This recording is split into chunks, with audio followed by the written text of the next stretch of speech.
You did everything right. You watered on schedule. You bought good soil. You followed the instructions on the fertilizer bag. And your plant still looks terrible. Yellowing leaves, brown tips, wilting in moist soil. Here's the part nobody tells you. That plant isn't struggling because of what you did wrong. It's struggling because of what you were told to do right. And the advice that's killing your garden isn't coming from bad sources. It's coming from sources that sound completely reasonable, which makes it almost impossible to identify on your own. If you want to understand what's actually happening inside your soil, subscribe right now, because this is the kind of content we make here. Let's start with something that's sitting in the bottom of pots across America right now. Rocks, gravel, broken pottery, pebbles. Generations of gardeners have put them there for one reason, to help with drainage. And it makes sense on the surface. Rocks are coarse, water flows through them easily. Put them at the bottom of your pot and water should drain right out. Except that's not what happens. Here's what actually happens. Water moving down through your potting soil is held in place by a force called capillary tension, the same force that lets a paper towel absorb water upward against gravity. That force is strong, and when the water reaches the bottom of your fine potting soil and hits the coarse gravel beneath it, capillary tension wins. The water doesn't flow down into the rocks. It stops. It pools.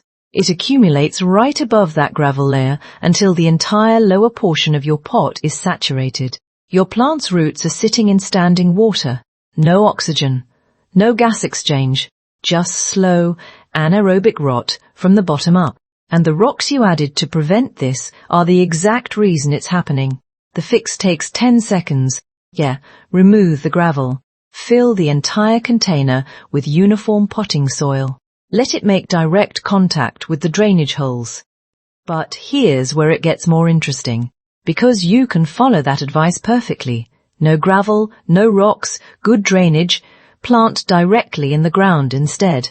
And the same thing happens anyway. Different mechanism. Identical result. Most backyard soil in the US is heavy with clay. Dense. Compacted. Slow to drain.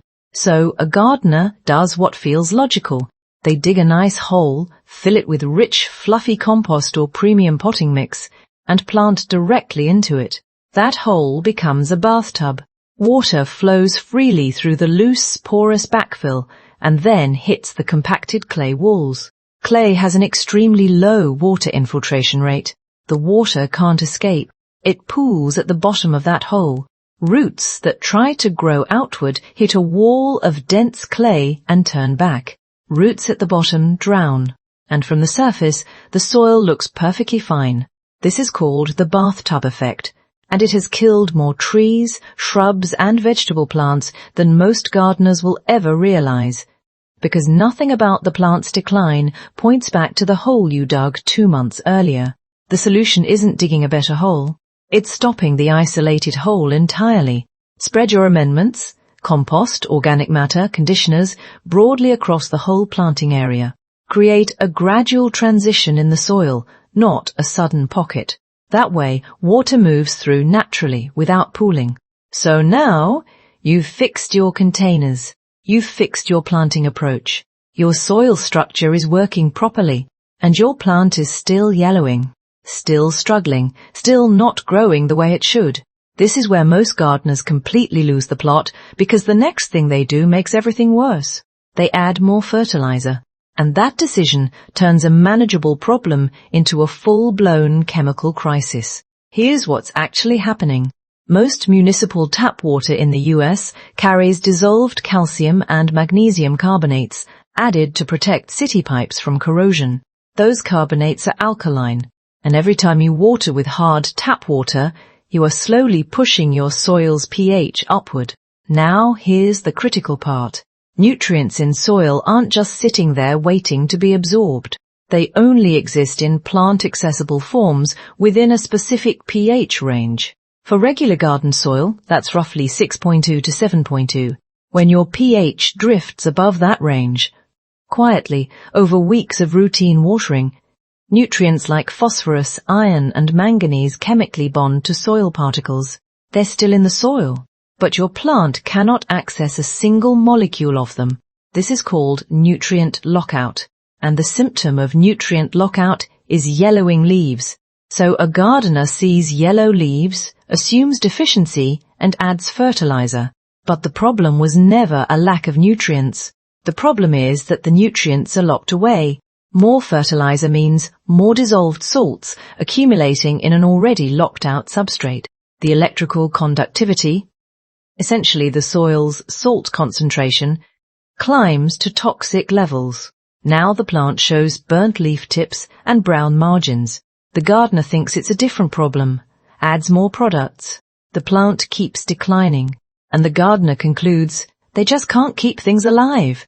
The real fix is almost embarrassingly simple. Test your soil pH before you add anything. If it's drifted high, correct it before watering.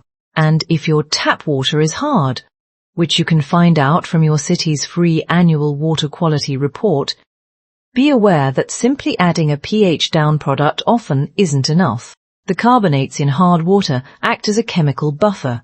They absorb the acid you add and push the pH right back up within 12 to 24 hours. You have to account for the water's alkalinity, not just its current pH reading. For sensitive houseplants, the simpler solution is to stop using tap water entirely. Switch to rainwater or distilled water, not filtered because standard filters don't remove fluoride or carbonates, and watch what happens to those browning leaf tips over the next few weeks. Now here's something that almost nobody connects to the symptoms we've been describing. Yellowing leaves. Slowed growth. Plant looking starved despite consistent feeding. You've already seen how soil pH and nutrient lockout can produce those symptoms. But there's another cause that's happening underground right now in millions of pots and garden beds across the country. Fungus gnats. If you grow anything indoors or in containers, you've probably had them. Most people treat them as an annoyance, a nuisance that comes with moist soil. So they try drying out the top layer, maybe add some sticky traps. The gnats come back, or the plant keeps looking bad even after the gnats are gone. Here's why. Adult fungus gnats aren't the problem. They hover around your plants, they're irritating, but they're not damaging anything. The larvae are the problem, and the larvae live in your soil. Fungus gnat larvae, small, almost transparent worm-like creatures, don't just sit there. They feed on root hairs. Root hairs are the microscopic structures responsible for nearly all nutrient and water absorption in a plant. When larvae chew through them, the plant's ability to take up anything from the soil is compromised. The leaves yellow. Growth slows. The plant looks starved. And if you're already dealing with a soil pH problem at the same time, which is common because the moist conditions that attract fungus gnats are the same conditions that accelerate carbonate buildup, the symptoms stack on each other in a way that's almost impossible to untangle without knowing what you're looking for. Controlling fungus gnats properly requires 3 things done simultaneously. First, let the top inch of soil dry out completely between waterings. Fungus gnat eggs and young larvae cannot survive in dry soil. This alone doesn't solve the problem, but it stops the population from growing. Second, treat the soil with Bacillus thuringiensis israelensis. It's a naturally occurring bacteria that's toxic specifically to gnat and mosquito larvae. You'll find it sold as mosquito bits in most garden centers. Apply it every 7 to 10 days for at least 3 full cycles. Not once. 3 cycles. Minimum. Because you're working through overlapping generations of larvae that hatched at different times. Third, place yellow sticky traps flat on the surface of the soil. Not hanging in the air near the plant. Flat on the soil. Adult gnats live close to the surface and move horizontally. A trap at soil level catches breeding adults before they lay the next generation. All 3 steps at once. Skip one and the population recovers. Now, step back for a second. Look at everything we've covered. Gravel causing root rot from below. Clay soil trapping water in planting holes. Tap water slowly raising pH until nutrients are chemically locked away. Fertilizer applications making locked out soil toxic. Larvae eating root hairs underground. Every single one of those problems produces the same visible symptoms: yellowing leaves, browning tips, low growth, wilting in moist soil. Same symptoms. Completely different causes, completely different fixes. That's the trap most gardeners are stuck in. They see the symptom and react to it without ever identifying the cause.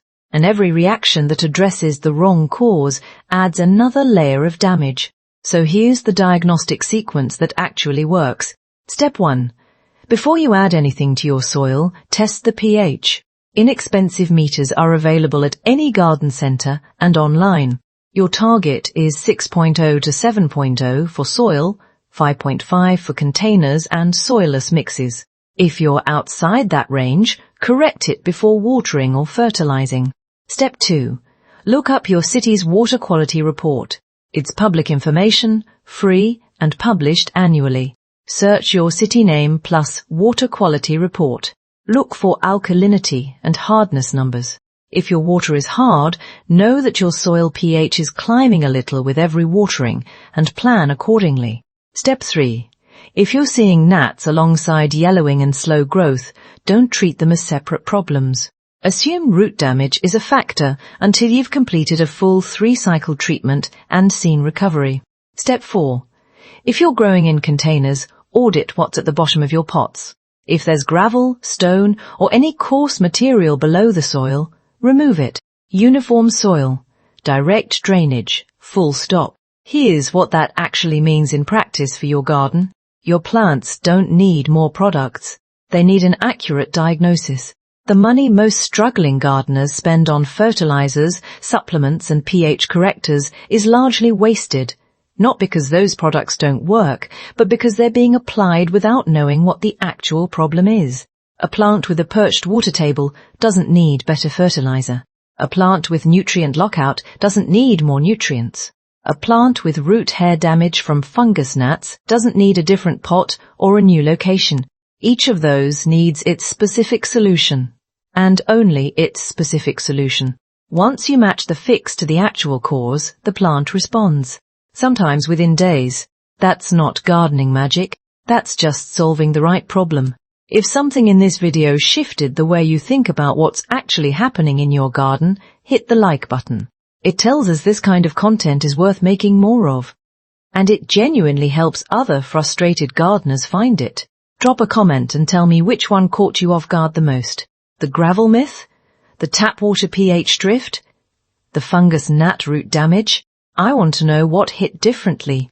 And if you want to keep building this kind of real, practical gardening knowledge, subscribe, because that's exactly what this channel is built around.